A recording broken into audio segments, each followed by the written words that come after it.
자, 저희 일단 유니티라고 하는 툴을 사용해야 됩니다. 컴퓨터에 유니티가 잘 설치가 되어 있는지부터 확인하도록 하겠습니다. 우리 프로그램에 라고 시작하는 파트에 유니티라고 하는 것이 깔려 있는지 한번 확인해 볼게요. 안 깔려 있네요. 저도 U라는 곳에 유니티 허브라고 하는 애가 있어야 되는데 안 깔려 있습니다. 그래서 요거 설치부터 여러분들도 자리에서 설치가 되어 있는 분도 계시겠지만 유니티는 버전별로 이 특성이 다 달라요. 그래서 버전이 다르면 아예 작동이 안 될 수 있습니다. 같은 버전으로 저희가 설치를 하도록 하겠습니다. 어디로 가시냐면 우리 구글 드라이브에서 문서 중에 유니티 허브 및 설치 유니티 허브 및 에디터 설치라고 하는 문서가 보일 거예요. 자, 이 문서 열겠습니다. 자, 15페이지 정도에 이제 설치하는 방법이 나오는데, 이 유니티를 사용하셨던 분들은 주의할 거는, 저희가, 여기, LTS라고 되어 있는 2019년 4월 버전을 선택한다. 이것만 남겨두시면 되겠고요. 다른 분들은 저와 같이 설치를 해보도록 할게요. 혹시라도 집에 가서 설치를 하시겠다 그러시면 사실 이 문서만 보고 설치하는 게 더 간단하실 거예요. 이거는 설치하는 방법인데 이것만 다른 방법 제가 소개를 한번 하겠습니다. 설치되는 동안이요. 구글에서 유니티 검색해서 이번엔 첫 번째가 아니라 유니티 다운로드라고 하는 링크를 클릭하면 자동으로 그냥 유니티 허브 설치하는 게 나와요. 저희 여기에서 유니티 허브 다운로드 했었죠. 요거 클릭해서 유니티 허브를 설치해서 에디터를 설치하기 전에 유니티 허브만 설치합니다. 그래서 유니티 허브가 이렇게 나타나면 유니티 허브의 설치 버튼을 클릭하고요. 요거 설치, 여기서 설치 추가 누르시고 여기서 이제 2019년 4월 버전 선택하시고 비주얼 스튜디오 체크하시고 안드로이드 체크하시고 다음 눌러서 설치하면 됩니다. 이거는 설치하실 필요가 없어요. 그리고 다음 눌러서 확인해주면 자동으로 설치가 되는데 이럴 때 1시간에서 2시간 정도 시간이 소요될 수도 있습니다. 한꺼번에 자, 설치가 되는 동안 저희 여기 교육 프로그램 좀 소개를 해드리면 좋을 것 같아요. 이 스마트팜을 하고 있지만 사실 VR이나 AR 쪽 전문적으로 하는 프로그램이 별도로 또 있습니다. 그래서 저희가 1년 동안 했던 거 작품들을 여기에 좀 모아놓은 곳이 있는데 여기 있는 거 한번 어떤 게 있는지 살펴보도록 할게요.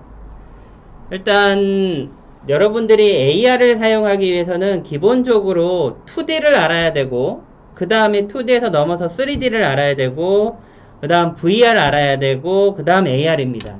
그러니까 그 이전의 단계로 차곡차곡 와야 되는 것이고 여기에 있는 것들은 그 중에서 우리 AR, VR 최종 작품들만 봤어요. 여기 과정은 한 20일 동안 수업을 한 다음에 작품을 만든 분도 계시고 아니면 더 짧은 시간 우리 스마트팜도 이런 게 있는데 한번 볼까요? 설치하고 있는 동안 제가 저번에 저희 과정이 이 VR, AR 과정 말고 비디오 촬영하는 과정도 있습니다. 이런 거 동영상으로 만드신 거 요거를 이제 만들어서 이게 지금 VR 동영상이죠. 제가 지금 마우스로 이렇게 움직입니다. 이거 실제 여러분 아마 여기 8층에 옆에 보면 VR 돔이 있어요. 360도 영화관이라고 보시면 되죠. 거기에서 보면 이거 그럴듯하게 보여줍니다. 이것도 저희 대학생 친구들이 이게 8월인가 그럴 거예요. 8월에 실제 경기전이나 이런 데 가서 찍은 거고요. 찍어서 이 효과를 다 입혔습니다. 이 강의실에서 입혔죠. 소리나 이런 것들도 소리가 그렇게 크지 않네요.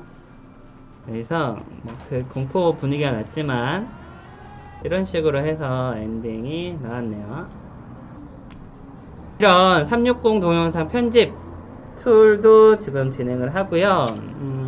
요거는 여러분 나중에 그 유니티에서 SGO 코리아라고 검색을 하시면 이렇게 나옵니다. 요 경기전에서 요 친구들은 했죠. 밑에 뭘 들고 있네요. 왜 이렇게 크게 했어? 날씨 참 좋네요. 날씨가 진짜 좋은 날 찍었어요. 이런 영상을 편집하는 과정이 있었습니다. 뭐 많이 찍었는데 일일이 다 소개시켜 드리기는 뭐한 것 같고요. 그 다음 AR 쪽 보면 이거는 AR 포털이라고 하는 툴입니다. 바닥 평면이나 벽면을 인식을 하고요. 화면을 이제 터치하면 그 안에 이제 가상의 공간이 생겨요. 터치. 지금 좀 이게 녹화까지 하다 보니까 좀 느려지는데 렉이 좀 있는데 이렇게 가상의 공간이 생겨서 이제 들어갈 수가 있습니다. 요것도 저희 툴에 있는데 요거는 지금 영상 찍은 거보다 이거를 보는 게 훨씬 나을 것 같아요. 요 기술인데 이거 또 하나요? 지금 보면 카메라로 본 화면인데 이렇게 카메라 안쪽에 가상의 공간이 만들어집니다. 그래서 가상의 공간 안에서 실제로는 오른쪽에 있는 것처럼 쳐다보는 거예요. 바깥쪽에 있는 저기 있는 사진 이미지도 보이죠? 저거는 이제 실제 카메라 이거고요. 유니티에 보면 마스킹이라고 하는 마스크 기능이 있는데 걔를 쓰면 이제 이 벽면을 불투명하게 만들 수도 있고 투명하게도 만들 수 있습니다. 그래서 그런 기능을 가지고 이렇게 가상 체험을 할 수가 있죠. 바깥쪽에는 실제 이제 현실 공간과 이제 가상 공간을 이렇게 합칠 수가 있다. 지금 본 거예요. 이것도 구현을 했었고. 자, 요런 방식이 있는데, 저희는 좀 이게 에디터 먼저 설치하는 방식을 썼었네요. 자, 뭐, 이렇게 하든 저렇게 하든 에디터와, 비주얼 스튜디오만 설치가 되면 되겠습니다.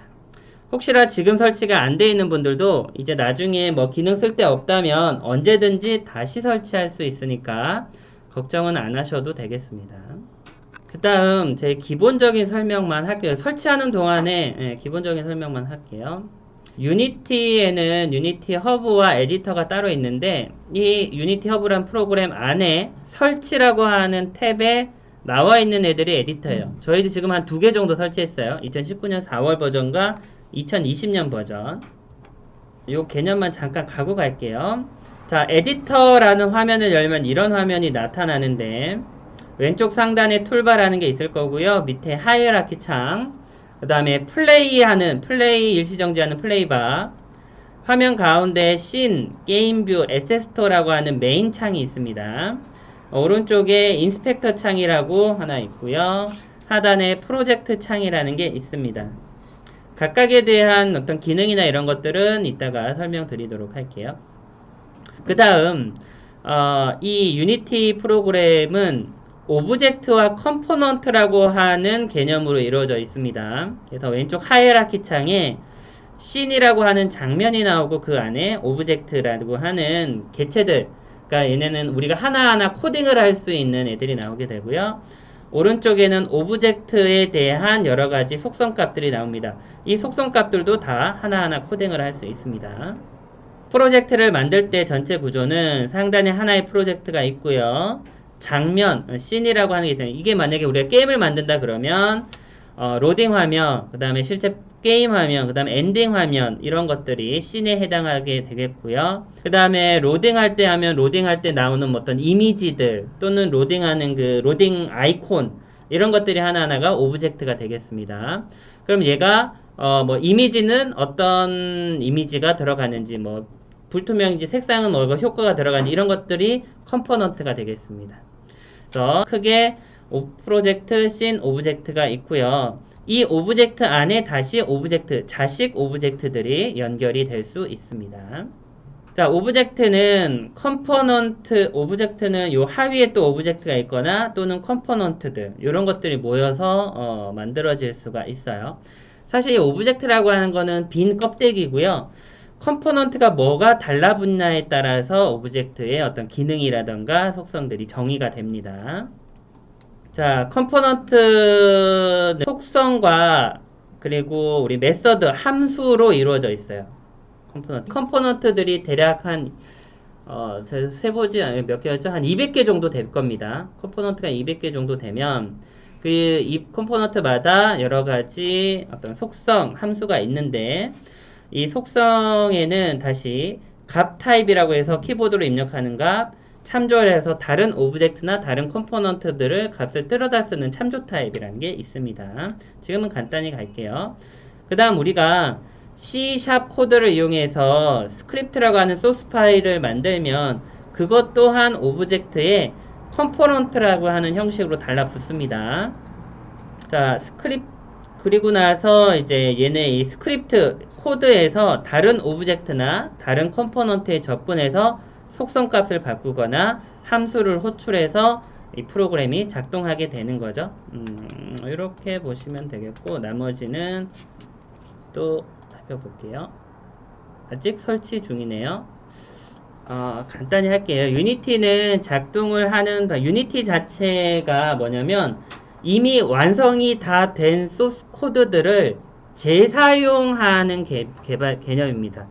이미 소스 코드 여러분들이 만들고자 하는 거는 다 만들어져, 그러니까 이미 제공이 되고 있어요. 그것들을 어떻게 조합을 하느냐, 이게 문제가 되겠습니다. 그러면 보다 빠르게 조합해서 게임을 만들려면 크게 두 가지 개념을 사용해요. 하나가 클래스의 상속이라는 개념이 있고, 다른 거는 이제 컴포넌트라는 것 개념을 사용을 합니다.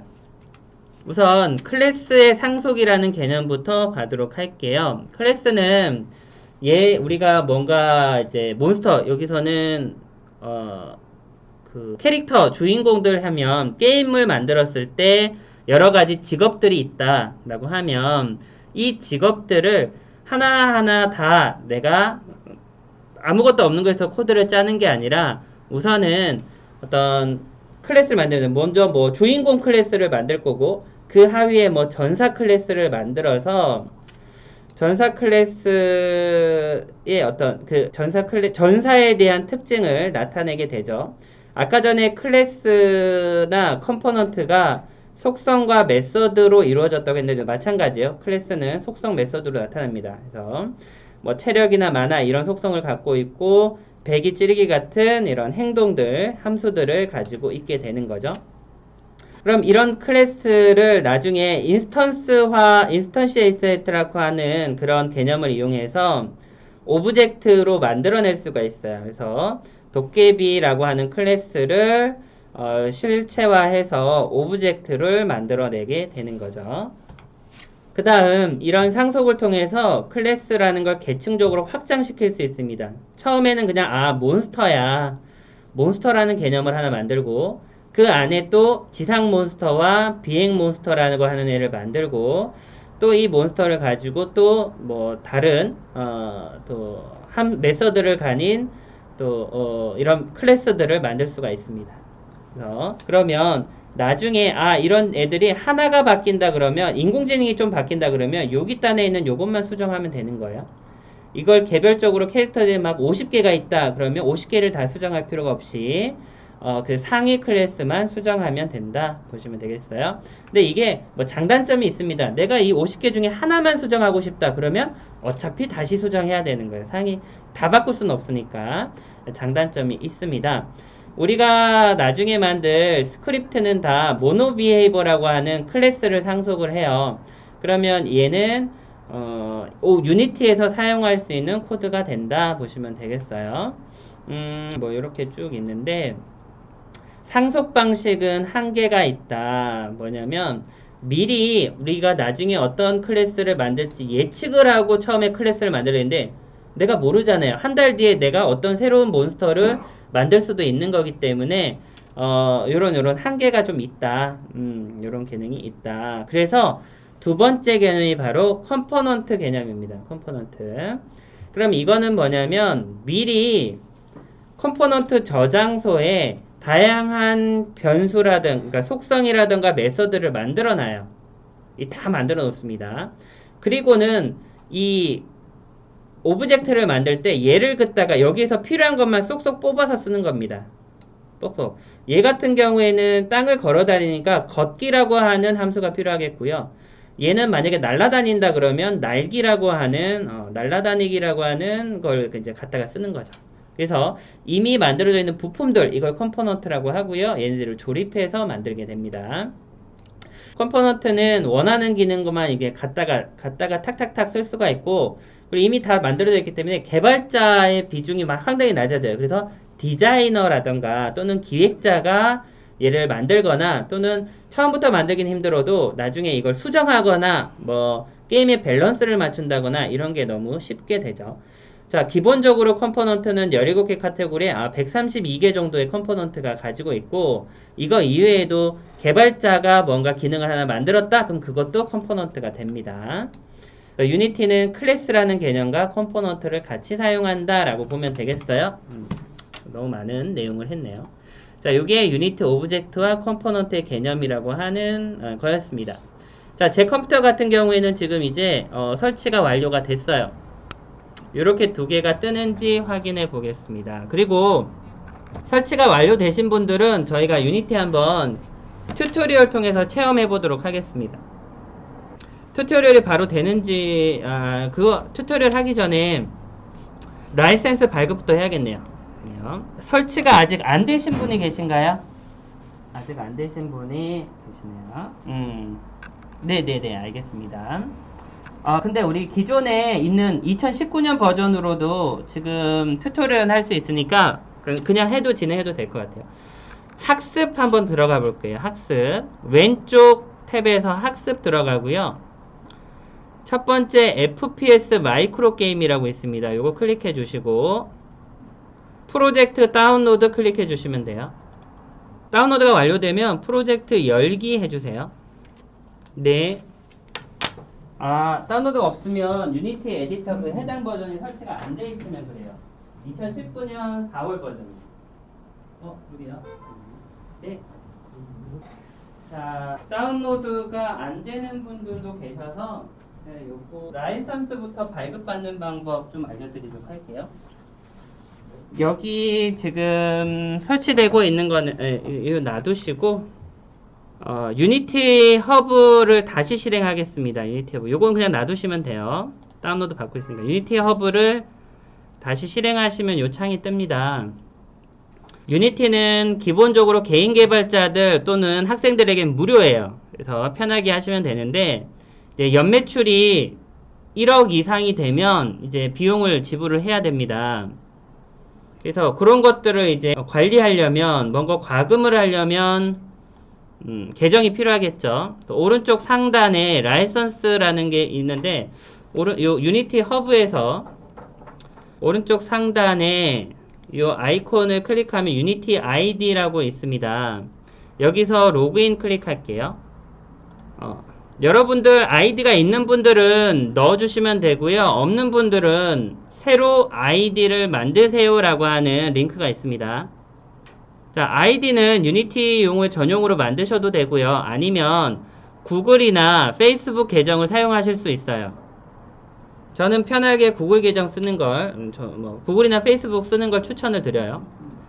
요거를 안 쓰신다면 상단에 이메일 주소, 암호, 사용자 이름, 성명을 넣어주시면 되겠습니다. 저는 구글 계정으로 로그인 하도록 할게요. 자, 그래서 로그인을 해 주시고요. 네. 네네네. 일단 로그인부터 하셔야 돼요. 위에 아바타 클릭하시고 로그인 들어갈게요. 로그인이 완료가 되신 분들은 이제 왼쪽에 설정 아이콘 있습니다.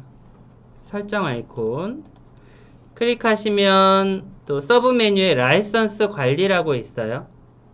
여기에 새 라이선스 활성화 하시면 됩니다. 라이선스는 뭐 수백 개를 그냥 만들어도 상관이 없어요. 그러니까 이미 있는 분도 새로, 저도 뭐 이미 있는데 그냥 새 라이선스 활성화 누르고요. 라이센스 계약 있습니다. 유니티 퍼스널 하시면 되고요. 그 다음에 뭐 지난 연도가 하나 1억 원 미만입니다. 체크하시면 되겠고 아무거나 상관없어요. 어차피 무료니까 체크하시고 완료 누르시면 됩니다. 그러면 라이센스가 활성화가 됩니다. 네, 됐네요. 이렇게 하시고